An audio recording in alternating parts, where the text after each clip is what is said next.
Hello there. Thanks for joining this session all about Apple Classroom and the potential behind it.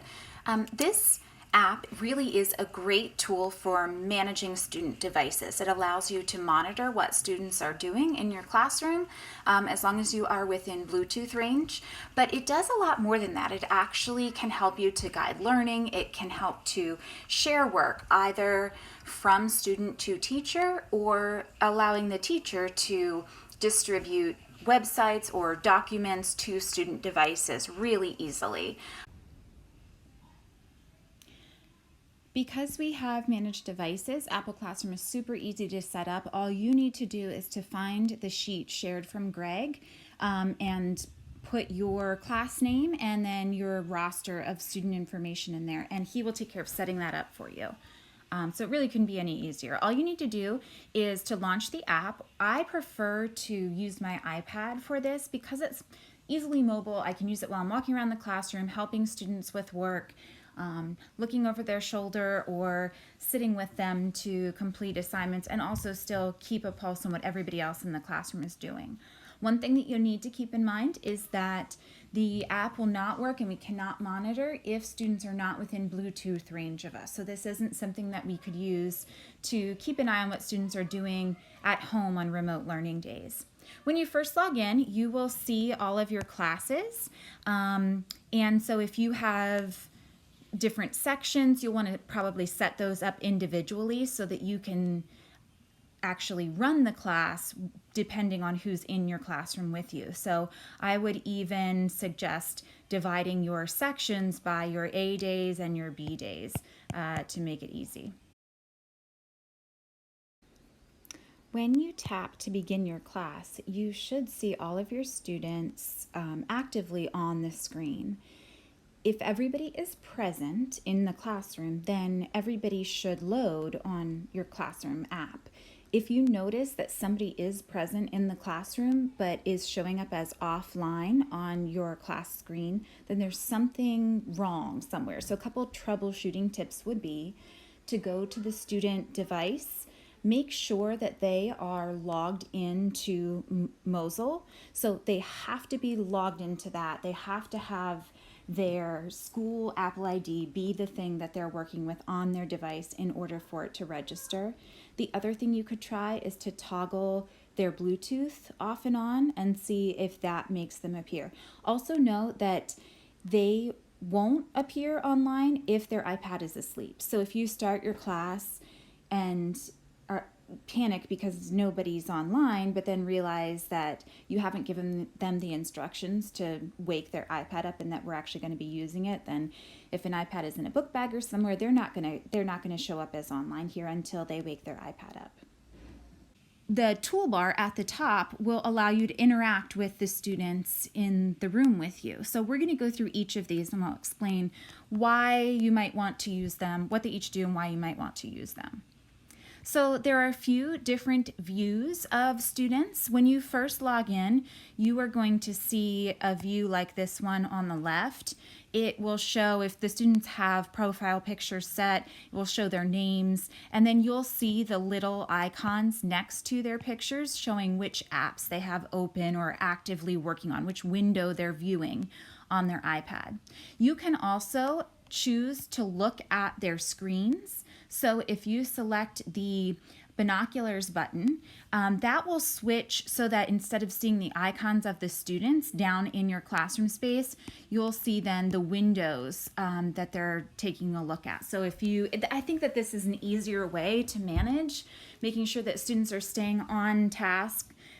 Because, for example, if they were in Google Chrome or in Safari playing a game during your class period, you would just see like the icon of the web browser. But if you have the view where you can see their screens, then they'll allow you to see, okay, they're totally doing something that they're not really supposed to be doing while we're together in class. Individually, you also have the ability to take a close look and to interact with students. So if I were to click on Aubrey here, it will give me several options to look and interact specifically with her and not with everybody else in the class. So I can select to view her screen only, take a close look at that. I could also lock her screen or mute her device if that was something that I needed to do in order to manage what was happening in the classroom. So one of the great things about using Apple Classroom is the ability to airdrop really easily back and forth between students to teacher and teacher to students when I'm in the Classroom app.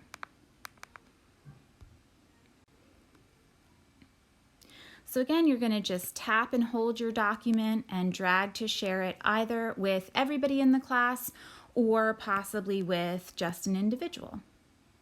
You can see in this view of this classroom, the teacher has divided the students into different groups.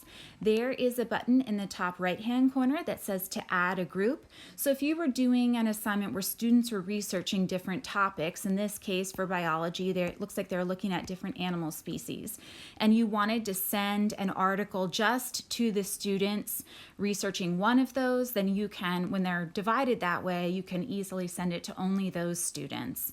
So that may be a feature useful to you as well. So then let's say I swipe up from the bottom and files isn't there, but I have a PDF I want to share. That's just really an issue of rearranging your apps.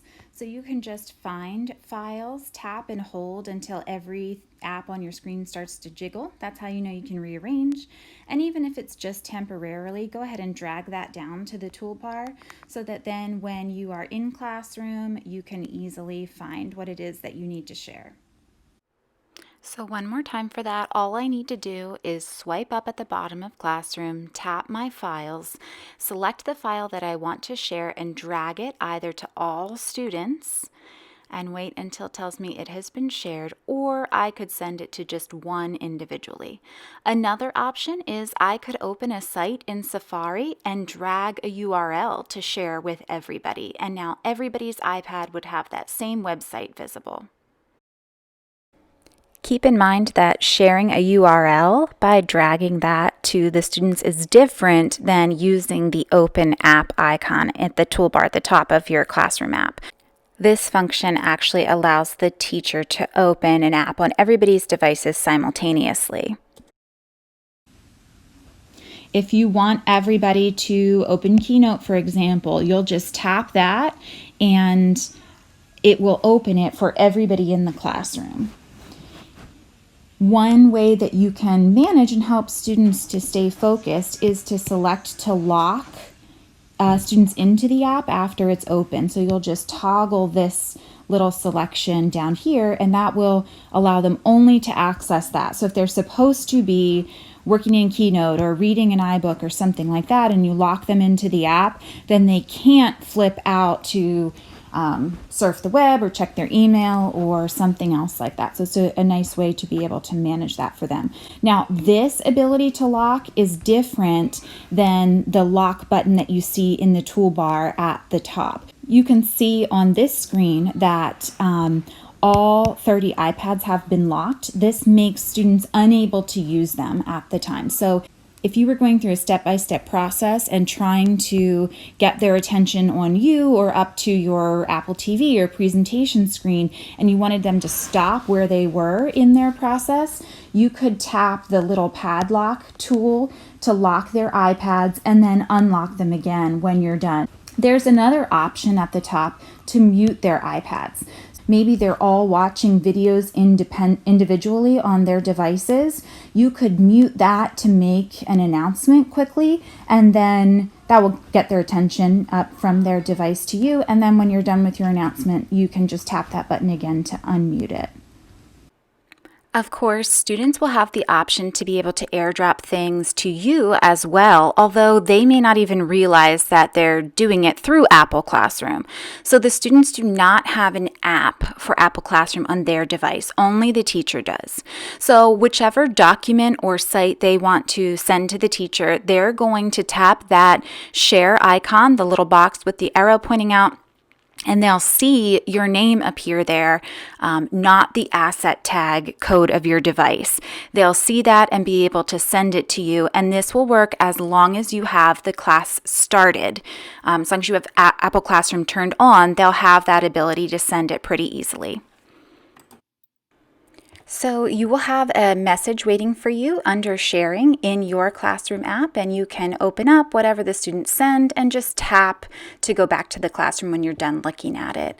But then as you start to notice students that are doing really exemplary work, you may want to be able to share that with the rest of the class. And so I could tap AirPlay and send this student's screen to the Apple TV without the student having to do that with the control panel.